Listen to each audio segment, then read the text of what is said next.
Welcome back, everybody. Got another video for you. Let's do the play-at-home kits. So let's start out with Multiple Man, because I'm very excited for this one. All right, so there we got our Multiple Man. He's 50 points, and he's unique. But I do want to go over his card, and let's take a look at the map. Oh, wait a minute. And the legacy card. So we have Hit Monkey, who has the target trait, Animal and Assassin. This is the Hit Monkey from the first Deadpool set, or second Deadpool set, Deadpool and the X-Force. It's 0-20. He has another trait that says Hit Monkey modifies attack and damage by +1 when attacking one or more characters with the Assassin keyword. If a target also has the trait named the target, so if another character has the target trait, he modifies his attack by additional +1. He can move through elevated terrain. He also has running shot, sidestep, and stealth as a special movement power on his first 2 dials. He's 4 dials deep, dies on his 5th, 30 points, 6 range. So pretty fun little sculpt right there. 30-point assassin animal, pretty cool if you ask me.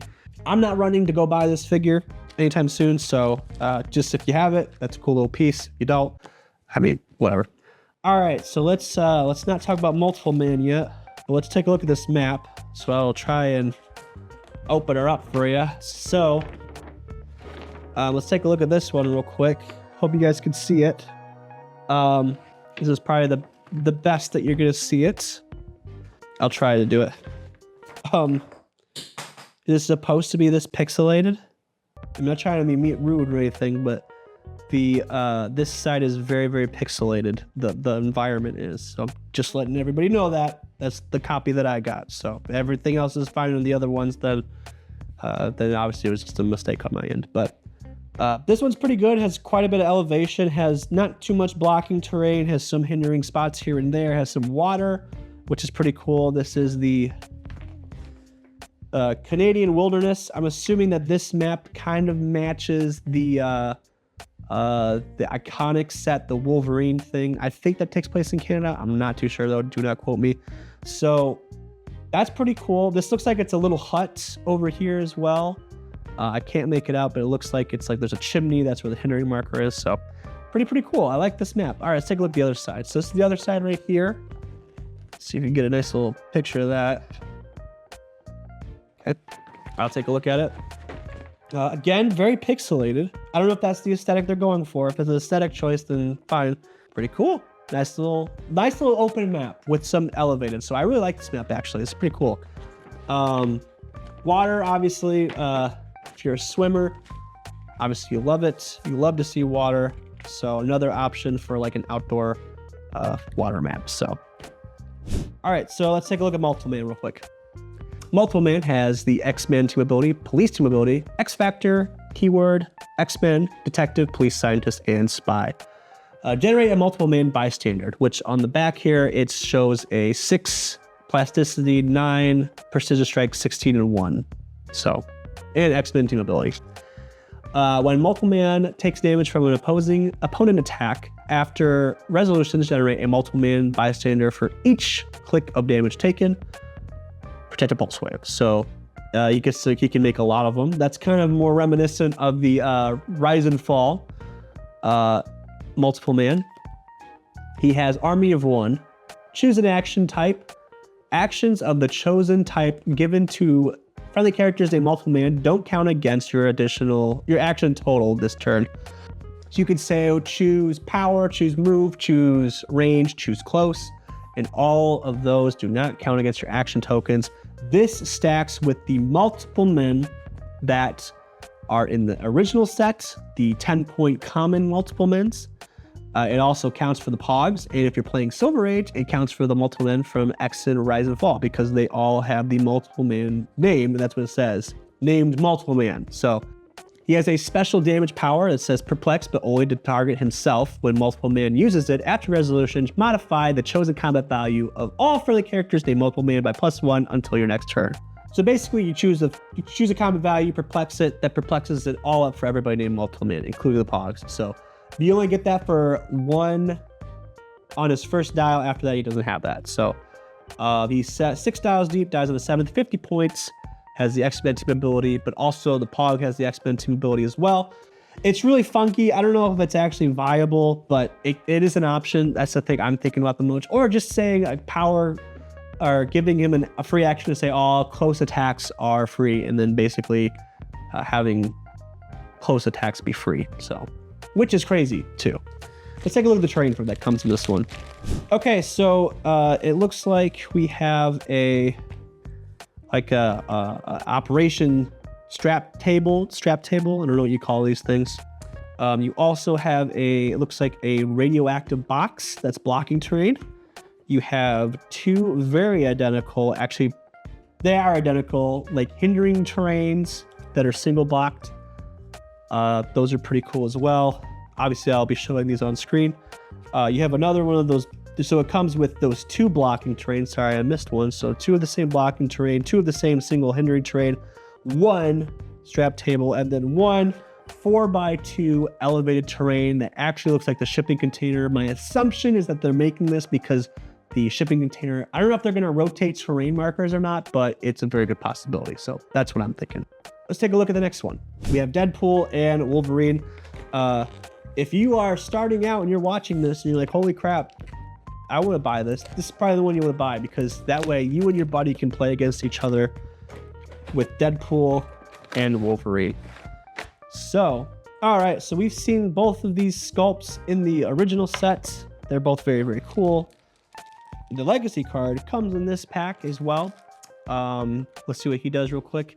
Krakoa as an X-Men monster and past has a trait that says freeze, choose a standard power, and any number of target characters occupying or adjacent to any number of plant terrain markers. Until your next turn, the chosen character can't use the chosen powers. It's basically saying you can't use these powers, but I'm not outwitting these powers, so it's not protected all wit. He also has a special attack power that says flurry, plasticity, and phasing teleport. So he's either at 300 points, 250, 150, or I think 50. They might errata this. They might change it, but special damage power that's on his full 50-point dial. And every starting click he has it. So it is a colossal retaliation awakened by the atomic testing. I think this is pretty good from what I remember. If no other colossal retaliation power has been activated this turn, choose an opposing character that attacked Krakoa or damaged a friendly character since your last turn. Place Krakoa such that it can target the chosen character using Pulse Wave as free, then do so.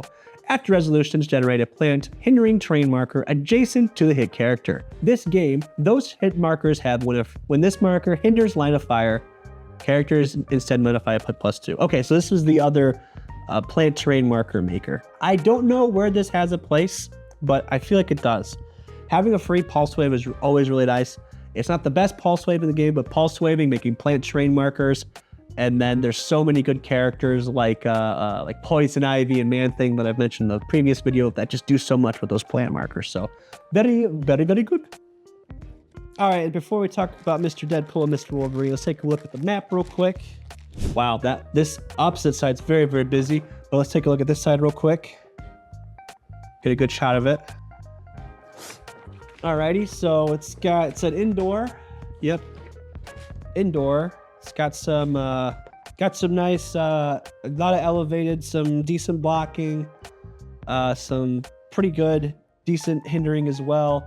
It's got the little pieces, whatever you want to call it. Pretty cool. Let's take a look at the other side. Now this one's a little bit busier. A lot going on here, so let's take a look at that. Oops. There we go. Hopefully you can see it pretty good. If not, I think most of these maps are HC units, so go ahead and take a look at that. There's a lot going on here. Holy moly. It looks like it's Sentinel Factory Indoor. Okay, so I don't know if this is pulling from the cartoon that just came out, the 97 X-Men, but it looks very similar, which I'm all about. It's very interesting that these Sentinels aren't like blocking or hindering terrain, because they definitely are huge pieces and they're definitely not blocked off. But there's a lot more blocking terrain here. There's like one straight piece of elevated for you to duke it out on and punch people off the platform and stuff like that. There's some cool hindering terrain, some nice blocking. Pretty cool if you ask me. So pretty cool map, actually. I like that map a lot. It's just very busy with its colors. So very, very cool. I like the Sentinel map a lot. Oh, cool on that side. All right, let's take a look at Wolverine and Deadpool. Wolverine is up first. Wolverine with the X-Men team ability, X-Force, X-Men, and Martial Artist. Healing factor at the beginning of your turn, heal Wolverine 1 click. He's at 75 or 50 points. Pretty decent dial all the way through. He's got Outwit, Exploit, Flurry, and then Charge on his bottom as well. So yeah, pretty decent little Wolverine. I like him. Get 50 points, pretty good. So let's look at now the Deadpool.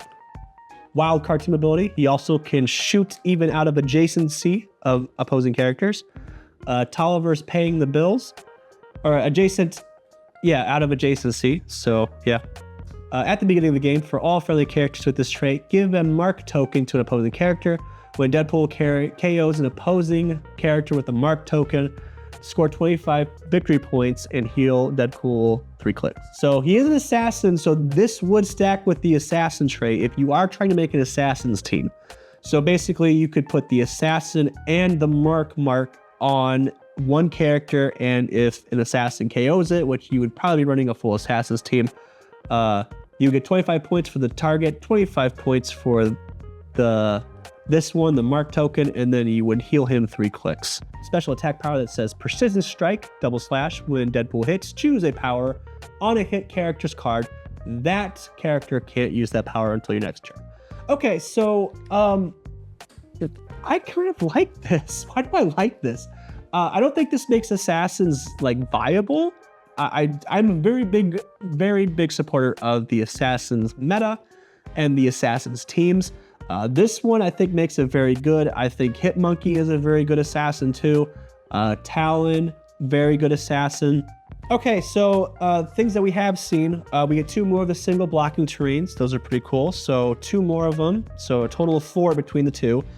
We also get another straight jacket table thing. So you get 2 of those now. Those are pretty cool. Okay, so these are the new ones right here. So you get a very similar, but another hindering terrain marker. It looks like it's a computer this is from the Sentinel factory, so they ripped it straight from that. That's pretty cool. It gives you more range if you want to throw it. Here's something that's cool. A water terrain marker.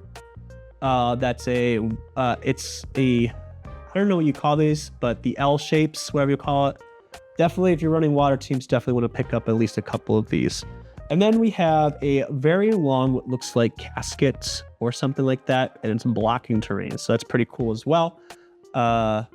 Yeah, pretty cool. Alrighty, that does it though for today. That is the end of the entire series. Here's the final polls out of everything that Wizkid has sent to us. Again, Wizkids, Papa Wizkids, Papa Bless.